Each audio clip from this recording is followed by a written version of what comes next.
Bisan pag-ihatag nimo na ang tanan, ug dili yung ka worth it para sa iya, ipuli ug ipuli yung ka.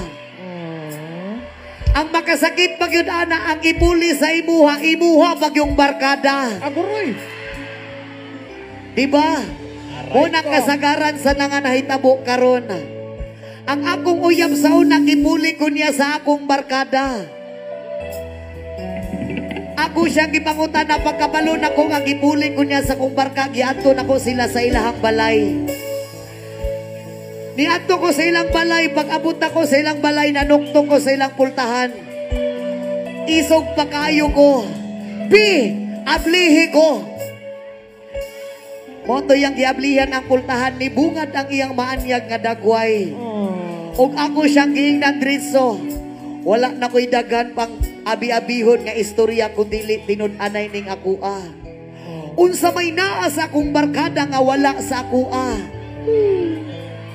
Nganong gipuli man ko nimo sa akong barkada nga wala sa akua.